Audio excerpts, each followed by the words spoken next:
Wukong didn't exist in that game at all. Yeah. DRX actually like came back or almost came back in a 4v5 because actually Wukong did nothing. He was put way too far behind. But it seems like Red side has been powerful in this particular series. Let's see whether that is going to continue as once again, Syndra to be banned away. First off again, like in game number 1. Let's see what KT Rolster have in store for us, because it feels like there's been a clear theme in both games for DRX, right? They built the first pick Seraphine into a Mundo comp where you're hoping that in the later parts of the game you're going to have all that healing, and it started to work out the longer the game went on. In game number 1, you know, we obviously had the really strong synergy between the Jace and the Udyr. So in game 3, we'll see what their game plan is going to be, but KT Rolster has felt like a lot more flex, a lot more freestyle. Yeah. But I like their game 2 comp a lot more.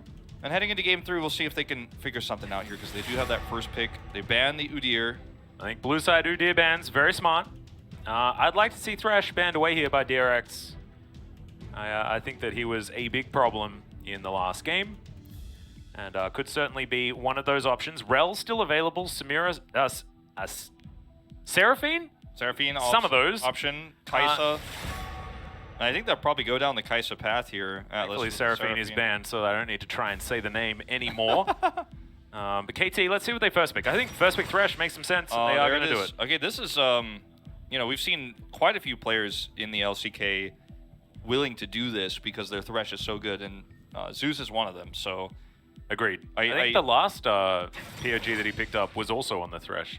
The other thing that you know, that you have to consider is if you leave the Rel like this, then it becomes very scary. But Rel, you know, with against a Thresh, you know, it's hard to be as aggressive in lane. It can be very good in team fights. And the big pairing you used to see with this was the Samira, but with the current changes to Samira, don't think we'll see that. And here we go. Already same combo in the bottom Running lane. it back, boys. Running it back. Let's see what DRX are going to change up in the bans. They could just take away the Gragas and Orianna to deny what KT put together last time around. Looking for magic damage in top lane is actually a little bit more awkward now than it was in the past. Kennen not necessarily as valuable as he used to be, so a Gragas ban is certainly smart, as there is a Gnar picked up here for Kingen. Yeah, blind Gnar as well. I mean, you could ban away some of the aggressive counter picks, you know, like the Jace. You know, the Aurelia is still an option, though. The Camille is still an option. There are really good ways for KT to crush this when it is picked blind like this, even with 2 bans available. And the Aurelia is taken away, but you can't stop everything.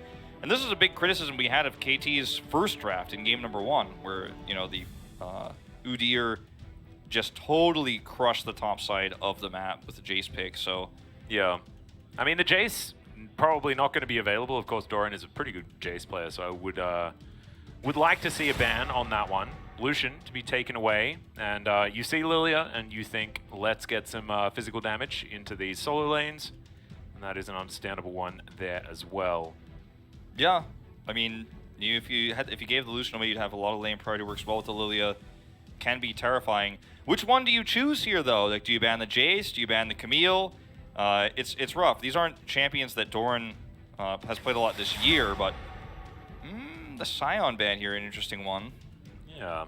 Wanting to get rid of some more of that front line that Jinx does absolutely love, of course. So just trying to stop KT from having a very comfortable front-to-back late-game team fighting composition. Yeah, it's usually banned when you have yourself are trying to play strong side with. Oh my god, DRX are just going to pick Jace mid?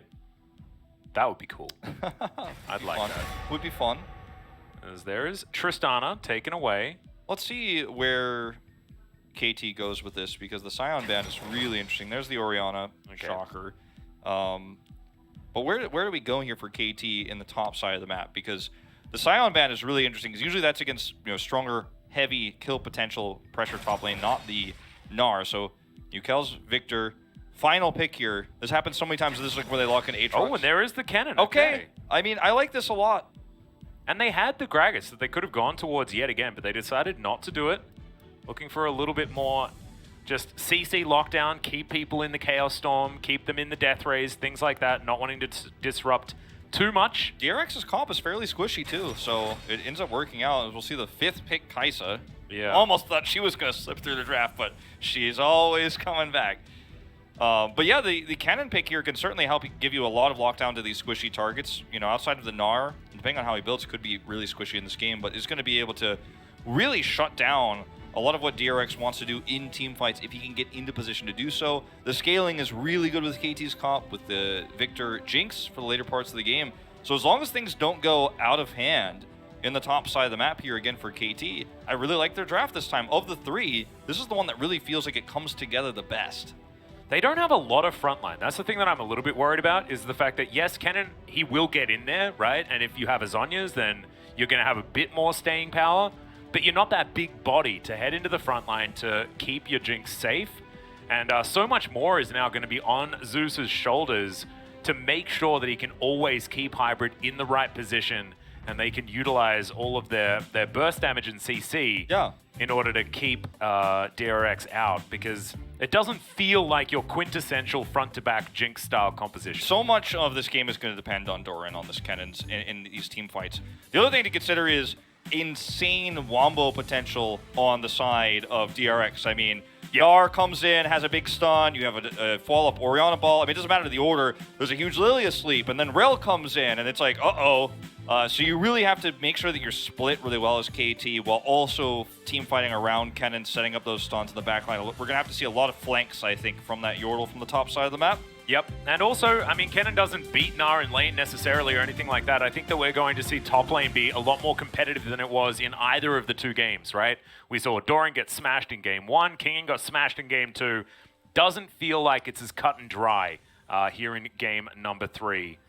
So we are onto the Rift finally. I can't believe that we're saying game number 3 after what was such a crazy game 2. And once again, Hybrid, I mean, this is KT, and they have a champion that literally has a buff called Get Excited. And that is bad news. I certainly feeling for a lot of the KT fans out there after this particular series. I hope you guys hang in there. I know it's difficult. It's been a rocky road for KT, right? Like expectations were pretty low until Blank was announced, and people got a little bit excited. And then KT had a shaky start to the season, but Yukao looked like a really shining star for them. Doran had his moments. You know, after the first loss to Rascal, he kind of came back. And then Blank really found his way into the team. They beat T1 in that telecom war, and it started to feel like, you know, there's some hope for KT to have a solid showing here. Yeah, and they won this matchup the first time of asking as well. Yeah. Against DRX. This is when we thought that KT might be more of a real deal than we'd otherwise expect. And they still have a chance of walking away from this series with a victory, which would be huge. Winning any match against teams ahead of you in the standings means so much, especially as we only have 4 weeks to go. It feels like KT have really, they got so figured out, and their drafts were so transparent. There's a crash down. Bit of a playback there as Zeus is going to activate his Aftershock and not take too much damage. And DRX just trying to vie for some position in this lane. Looks like level 2 should be gained pretty comfortably here by Hybrid and Zeus. Yep. Before Becca has 2, he's not going to be able to be as aggressive. But yeah, it feels like KT's drafting style was so transparent and so figured out that, I mean, any team could just draft face up against them, and you knew what they were going to pick. You knew it doesn't matter what the comps are. Yukao's going to play Victor. And I mean, it's like, here we are again, but yeah. I think that's part of the reason why they struggled. They tried to change up their roster a little bit. That hasn't been very successful. Feels unfortunate if you're a KT fan, because there was, for a little bit of time there, a little bit of hope that, hey, this could be maybe even top 5, top 4 KT Rolster.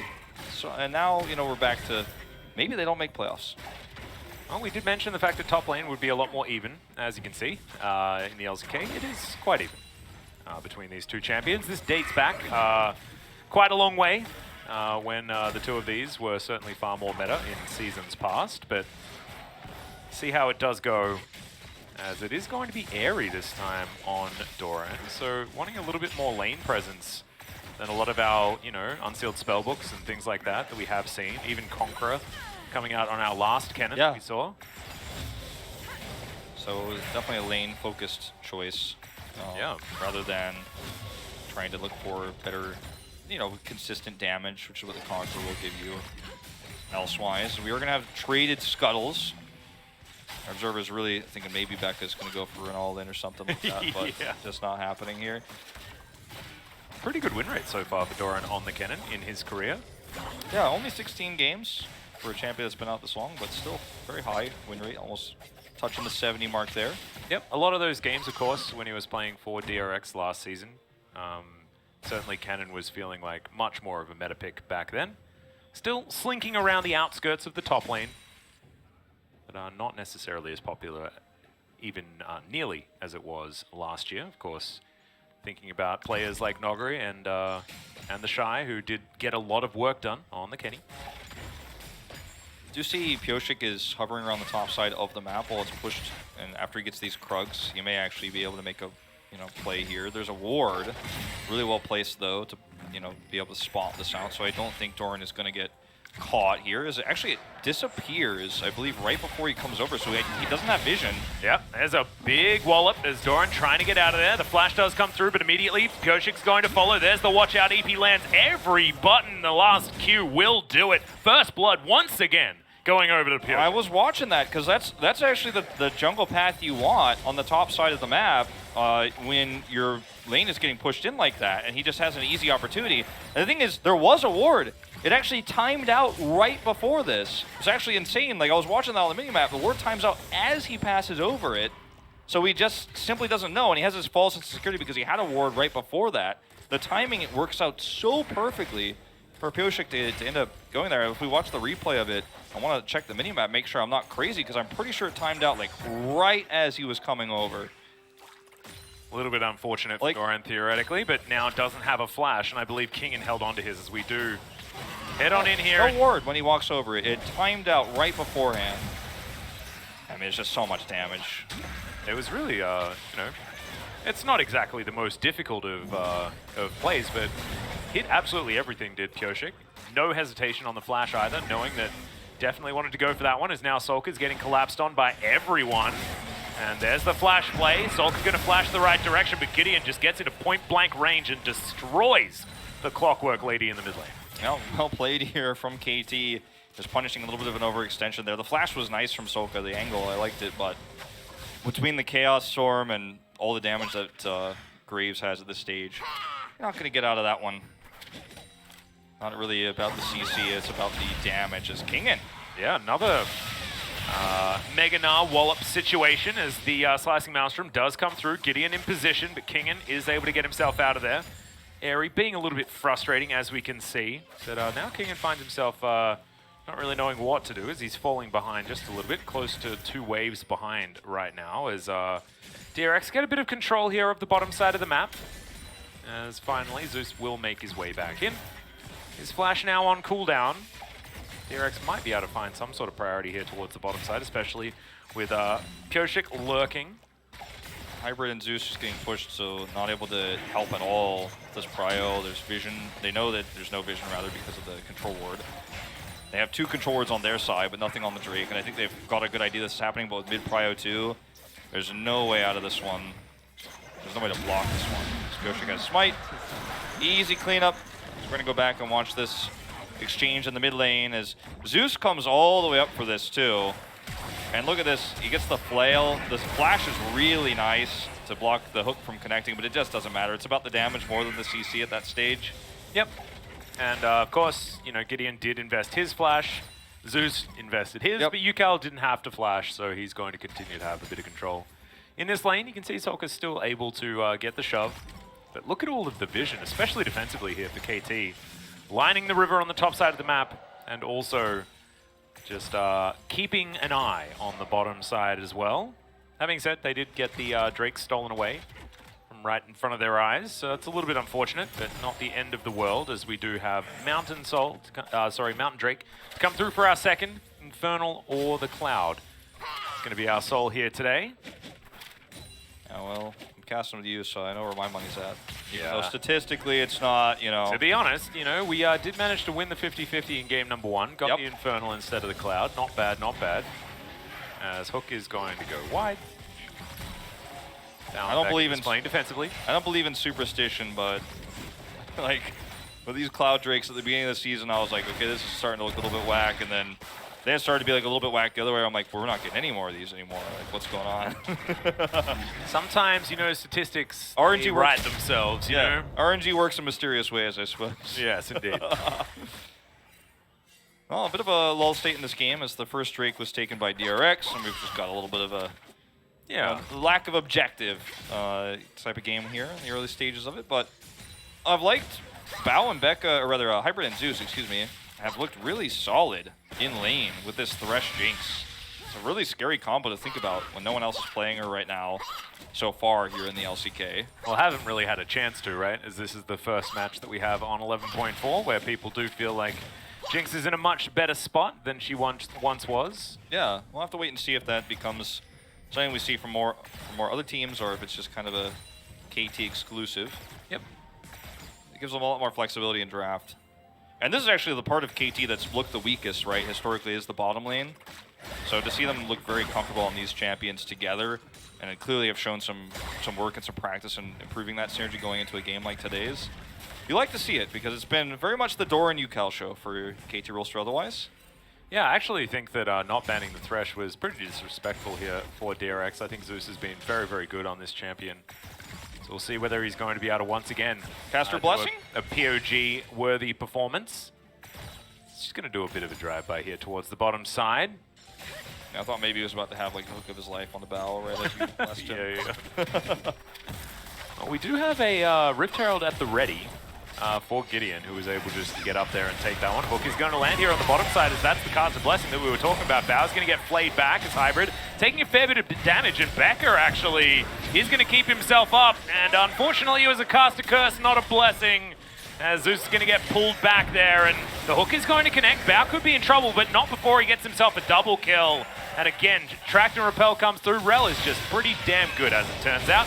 There is a Gnar into the wall. Kingen finding the boulder there as well, as Doran gets very sleepy at the inopportune time and will be taken down as well. And DRX, coordinated. Yeah. Strike all over the map. I mean, you're not supposed to be able to get away with a big play like this on the bottom side of the map as well as the top, but this is a defensive turn for DRX, which means they don't need their jungler to make the picks happen on the bottom side, so it's actually a rotation to the top to be the second kill onto Doran in the game. And it's another great play from Pioshik, really nice timing.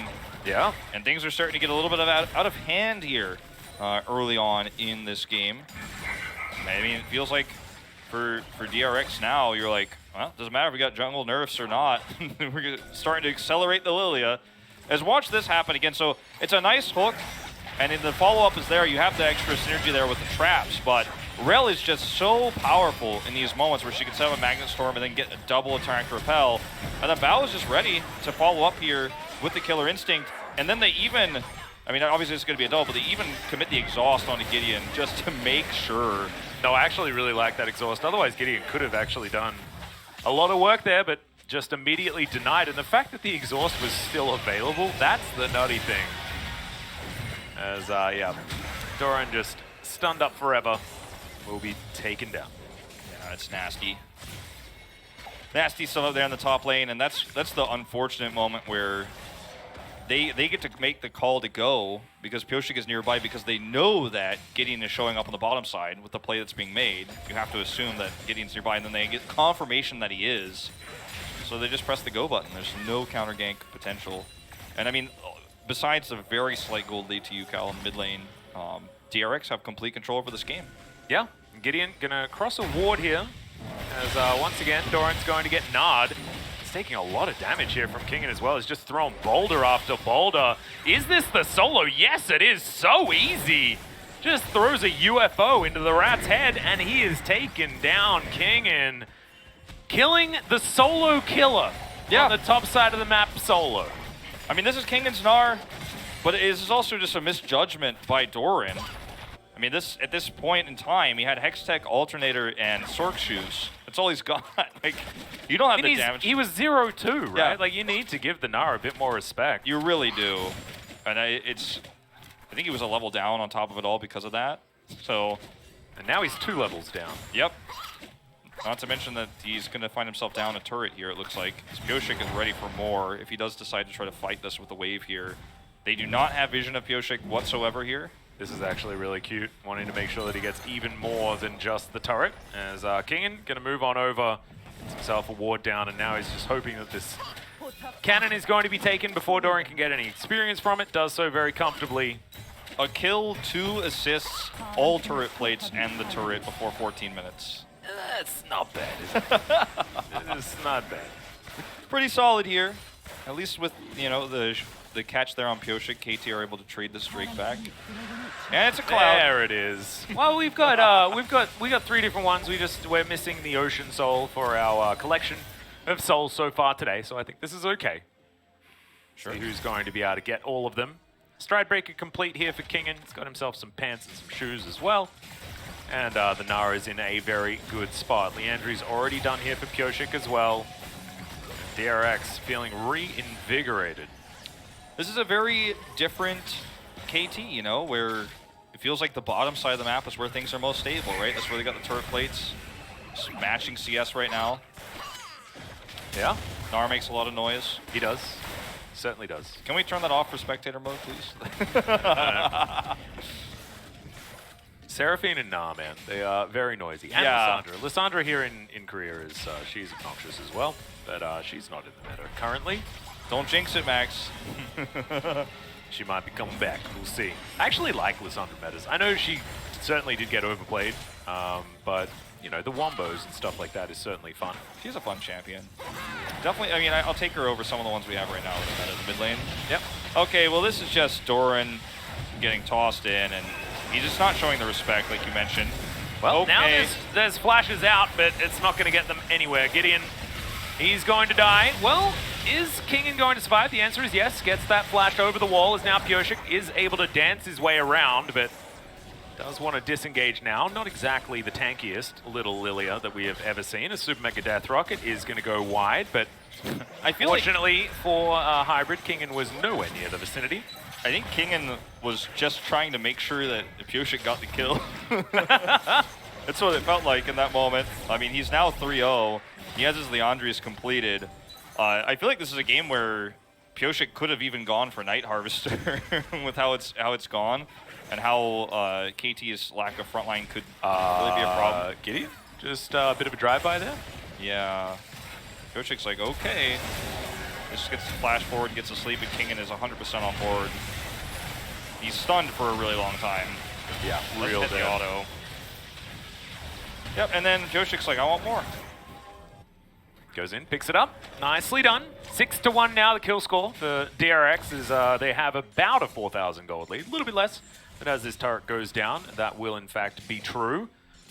And KT struggled to win a game when they had an 11,000 gold lead. Wolf, Yeah. how are they going to do when they're behind in gold? I mean, that's a question I think no KT fan wants us to answer, but Yeah. the sad truth is this is so many of KT's games in the second half of the round robin, and really at the end of the first round robin as well, where it's like, okay, well, how many times have I said, well, if UCal's Victor pops later on, I mean, there's still a chance, there's still hope. It feels like I'm a bit of a broken record on that throughout the games of UCal I've cast. They put Dub in, he was playing some Azir, right? Things changed, the identity was a little bit different. But when there are games like this, even when the bottom lane is stable, right? Because that's been a big question mark for Hybrid. Yeah. But he's doing quite well with this duo with the Jinx Thresh. But even still, it's like he's not ahead. He's just not that far behind. And that's not good enough, especially with this Lilia that is running away with the game. And also Hybrid and Zeus got, 2v2 killed on the bottom side of the map, just with better play coming out from Bao and Becca. Bao certainly made some mistakes in the second game, but also had a lot of really good moments when they were with their backs to the wall. I think that last Killer Instinct was, you're about to lose the game there. Anyway, it's not like you're going to be able to save it 2 versus 5, so you may as well go for your hero play wherever you see any slight opportunity. Yeah, I mean, they had the Elder buff. The idea is maybe he gets a ton of executes. Could have tried to hope for it under the turret, but with the reset potential there, like I don't actually criticize him for that play. I think a lot of people were very upset about that, but yeah, I think the game was well and truly over, whichever way. It was choose your own adventure exactly. loss. And he wanted to go out with a bang, and I respect that. Gideon's going to come through, try and grab his popcorn chicken, does so, as DRX are slightly unable to take this outer turret. The Zap is going to connect onto Becca, and Pyosik going to steal away a red buff. He is taking a lot more control of the jungle than he did in game number 2. That is absolutely for sure. Both of these, really aggressive starts for DRX have been so based around Pyosik's ability to set up plays in the top lane, right? I mean, this is the same thing that happened both games, where you shut down KT's best player, Doran, in a matchup. I mean, this is his counter pick as well, the Kennen, and he just gets totally obliterated because of really nice rotation from Pioshik and a nice punish. That word timing out like actually affected this game so significantly, and it just keeps going. Okay, Kingen might be in trouble now. He Could be. Bar. Yeah, he does have Nasu, the Mega Nasu. I think he should be okay. Had the Crush available as well as the first Cloud Drake should just go over to Pioshik here, as there are a lot of people on the top side of the map. And he knows it, and you know, Cloud is pretty good for Lilia. Yeah. Especially Lilia that's fed. Likes making people sleepy and also likes moving quick, so I don't mind that one whatsoever. Can make people sleep and then run fast. I like that a lot. As Yukel just going to tidy up this bottom lane of minions. He's been pretty quiet so far today, but does have himself an assist on the Victor. Yeah, you know, when he's not playing the Azir, it feels like these games happen where he just sits back and either he gets ahead early on for some trades in the mid lane, he gets assist gold or gets some kills, then he pops off in the mid game, or we're just hoping for him to be able to recover in the late game so many times. He just does not have vision to actually mess around here. He's going to have to walk away. Yeah, Pioshik is just stealing everything away from Gideon. I do like this snowball that DRX have going on. Feels like they have tidied up the play from game number 1. Oh, sorry, game number 2. Game number 1 was fantastic out of DRX. They do like to make sure that these series go the distance, though. And now, game number 3 certainly feeling a whole lot better. Ahsoka getting a bit of damage here onto Yukal as they're just pretending that the bottom lane is the mid lane. Yep. I have a gentleman's agreement between mid laners who become side laners.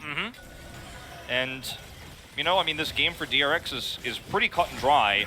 If KT tried to take more control over the map and take vision away, or try to go into the red side of the map, then it's just, I mean, they have potential to be punished if KT has to sit back, and DRX is like, well, I'm just going to take these objectives on cooldown then. And that's kind of where we're at in this game, so it ends up being a bit of a lull state once again.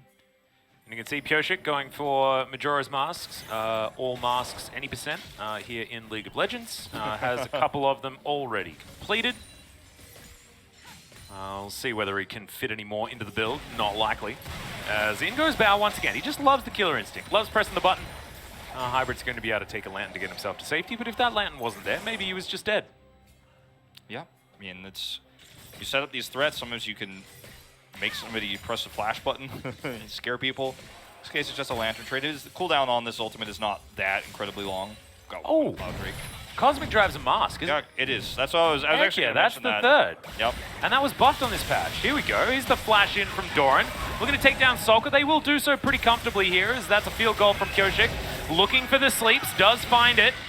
As the Victor's going to get sleepy there towards the top side. Doran's going to go down what feels like an afterthought once again. And it's a double kill for Pioshik, who is now 5-0-0. This is what happens when you try to make a play like this, when there's such a quick rotation around, or the quick rotation speed for DRX, not to mention that they didn't have vision of where that rotation was going to come from. Now, this is a little bit overzealous, I think, DRX. Certainly ambitious, as Kingen looking to go in, stride breaker down, looking for Gideon off to the side. He's been exhausted now, Zeus and Hybrid. Trying to get into this fight. Remember, you need a lot of help as the Jinx, and the Graves also needs some as well. As Kingen's just going to throw a boulder into the back of the head of the AD carry on KT's side. Yes, they do get them off the Baron, but DRX just feels so much stronger than KT right now. They're just able to split KT up. Hybrid and Zeus on one side, and then a Graves on the other. So you can't rejoin, you can't link up, and look at where the rotation is here for the side of DRX. They're already here as the fight is initiated, and you get the teleport commit. That's the teleport advantage you have, and Kingen's like, okay, sorry, Yukal. There's no way out, and then just split. Thorin's dead, Yukal slept, so they could deal with him right afterwards. It's 1-2 punch. Yeah, they just put the kills into the oven. And it feels like with that lilting lullaby. It was scary here, but Pioshik could just smite back up to health. And then look, Gideon is separated. Mecca's Magnet Storm was a little bit sad. Yeah. But didn't actually matter ultimately. It could have been even worse, as you say, you know? Yeah. And like Hybrid and Zeus can't do anything on their own here. So it was a nice way to push them off the Baron, but I think that's as far as it goes. And this lead is... It's extending. I don't think DRX is going to toss this one in the bin. Well, you say that now. You say that now. Ooh, That's a stopwatch for Pyosik. Clocks have a face. Calling that a mask. There you go. So that's 3 already completed. Doing very, very well. Every time I think of clock with a face, I think of like Time Wizard from Yu-Gi-Oh! Or like TT from Diddy Kong Racing. Damn, you are thinking of all of the other ones other than the one from Beauty and the Beast. Cogsworth? Yeah, that's a very, very dead Jinx. Actually, it's Cogsworth, not Cogsworth. Yeah. Cogsworth, yeah. He wasn't really a clock, though. He was only temporarily in clock form. That is true. Just saying. Yeah. Best Who is he character. played by in the live action Beauty and the Beast? I'm trying to remember. I didn't see that one. Was it good? I was alright. I wasn't, you know, over the moon about it, but it was relatively well done. Beauty and the Beast is one of my favorites growing up, so I was scared to watch the live action. Not that it like ruins it for me or anything, because we were like, it's gonna ruin it for me. I'm like, well then you just don't watch that one anymore if you don't like it. But I just, I just wasn't that interested. You know, I was like, I don't think this one's gonna be as good for me. Yeah. Yeah, I wasn't over the moon about it. It didn't offend me, you know. As Gideon's gonna ult. That's the state this game is in. Yeah, it's. I mean, can't get anything out of it, but can't fault him for doing it. You know, sometimes you're just like, I want my Raptors. It's not fair. But then he misses. I thought for a second we were So about it's to even go. worse. I thought we were about to go to the ult replay. This is just super well played here. Hybrid has no way out. Zeus is trying his best to set up for this, you know, peel, and the Lantern comes out, but too much damage. Well, in they go, looking for Becca now, who does get a big old shield, jumps off the Stallion as well, keeps himself alive for a relatively large amount of time. That's a double sleep, but golden goes Zeus, and Kennen not so lucky, unfortunately. He couldn't afford the Zhonya's, had to go for a Void Stuff, and now Kingen finds the back line, looks for the Nara into the wall, gets one stun, and now Yukal moving on towards the side, and now Bao dives into the back line. Hybrid just obliterated. It's a double kill on the bottom lane here, and DRX just looking to mop up what they started. Looks like Baron could be on the menu now, as DRX is starting this snowball, and they are continuing it throughout this mid-game. Yeah, I mean, there's a scuttle here, so they can't hide this, but I really think they frankly do not care. There's no way to deny this. Yeah. They're able to clear most of the vision and just rotate over and take this one out. There's nobody could stop this. Not know how. We're going Wizard of Oz now. I don't know. There's no clock faces in that one. But this is DRX just basically getting the keys to the Nexus, because, Yeah. I mean, look, you're trying to make a proactive play here as Zeus. You get on top of Becca, and yes, he is caught, and he has no escape, but you've actually given Pyosik the opportunity to set up a big sleep, and you can't actually commit to a fight like this where the threat of a sleep is there, or you're going to get traded back on, and Kingen is 100% ready for the whole wraparound. So now it's like, okay, well, you can't even get out anymore. Sees the wall from the wall. And another Lantern that Hybrid was denied for so long. It wasn't until he was basically guaranteed dead that he was able to press that button. So hasn't been the kind of savior game from Zeus as we saw in game 2. As Void Seeker's flying out, you can see Bao so bloodthirsty here in this game. As we are going to have a bit of a pause. Got to check in on Yukal.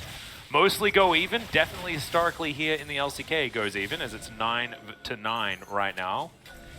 Yeah, I mean, Doran did try to get aggressive, you know, when he was down 0-2 and got punished for it as well. So, I mean, like, I'm not trying to immunize him against blame, but yeah, I do think this is more of a DRX win than a Doran fail. No, I agree, Crafting I is good. agree. And I think that DRX, they play around their lanes so well. And Pyosik does deserve a lot of credit for that. Now on the Lilia, 6-0-2. He lost the face on his clock, unfortunately, so he's down to 2 masks, but that's fine. Hey, I mean, who's to say you could still build that third face? It's like a helmet, I guess, but it's kind of facey.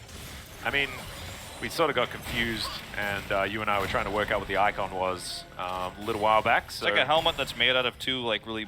2 swords or something like that. It looks like they're swords, but I don't think they are. It's No, hard they're to not. say. It's a strange looking item, and I don't think it's actually been built yet in the LCK, weirdly enough, but movement speed's a pretty good stat, so I like it personally. Yeah, Plus ability haste is good. We got a siege in the mid lane as DRX are just moving it on down. I mean, they just have Baron buff, so they're just going to try to lock it out, right? That's what I was kind of saying. The Baron in this game feels like the keys to the Nexus, because Yeah. you're going to get the mid push in that's almost going to guarantee inhibitor. Really nice defense here from KT so far, but then you're going to start getting pulled apart here as the next wave crashes in, and then Kingen's top wave crashes in, and you start getting spread a little bit thin. Oh my god. Pyoshik does so much damage. Like Gideon hits he hits a bowling ball, and like someone is getting half health. At least, especially when the passive tick down damage is coming into effect as Bao throws down a lot of Kathy and Rain. Yeah, Pyoshik Nerfed, is level, by the way. He's level 16, so all this damage, all the scaling. Yeah, he's huge. Leandri's just going to take it away. Well, Hook connects onto Kingen. Chaos Storm's going to follow him there for a little while, but it looks like it is going to be the inhibitor just taking down Zeus.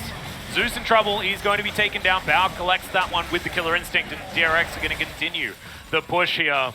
They've got 2 cannons, but no Baron buff left available as Kingen's going to miss the Gnar, but no harm, no foul. He'll get himself out. 20 seconds to go on this Cloud Drake, and DRX looking for a Cloud Soul. Yep, DRX just going to go ahead and clear some vision, head right over to the Drake. It's open and closed case here for DRX about what to do next. Don't call Sherlock. We've figured it out. Yep. This is not going to be the last level of the Ace Attorney game. This is like the opening. This is like the tutorial. The tutorial, yeah. We're figuring out how to do the, what is it, cross-examination. Not losing all your points. Got all of our feathers after this one, I think. I'm going to play the Zeus Death Timer evidence. Yes. He got me once again. No objections from me, my dude. Don't you worry. Well, DRX... Pyoshik is putting people to sleep. Yeah. Okay. I mean, they have Cloud Soul, so... Yeah, it's a lot of ulti cooldown reduction. He got it right before he used it, too. Look at how fast it's already, like, 25% back up.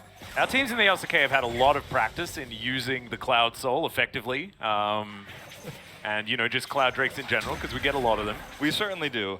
DRX get 3 of them, because they did give up that Mountain Drake. Indeed. Well, I mean, for KT, I'm trying to think of, like, how do you get back in this game? Is there any way? Is it a crazy, you know, play from Zeus? Does somebody on DRX just face plant into KT and make a huge mistake? Is Kingen going to try to look for a Gnar ult and then mess it up? I mean, that's all you're hoping for. Well, he's actually going to dive on forward, and he does miss the Gnar ult, so part of what you were saying does come true. Crush, going to get him out there. But, I mean, you can throw out R buttons. Look, it's already almost back up again. Yep. I swear, like, Gnar's ultimate often feels like it's on a lower cooldown than his wallop. Yeah. I mean, with all the Cloud Drakes, I mean, yeah, we're getting close. I'd actually be there, as now Kingen is going to get encircled. Does flash away from the hook, as now the fight is on. Zeus is going to go down first, as Hybrid's just getting closed in on the Lilia. Will sort that one out as Bao gets the double. Gideon picks up one of the kills, but now it's just him and Yukal to defend these Nexus turrets. And like you said, DRX, they had the keys already. They just needed to go and pick up their new car that's in the shape of this circular Nexus thing. That's going to be the game as Kingen wants to close it out. Yukal, rough series for this guy. Not his fault, but the drafts that he was given to work with, making it a tough time. It's really hard here for KT. It's hard for the KT fans as well, as DRX wins.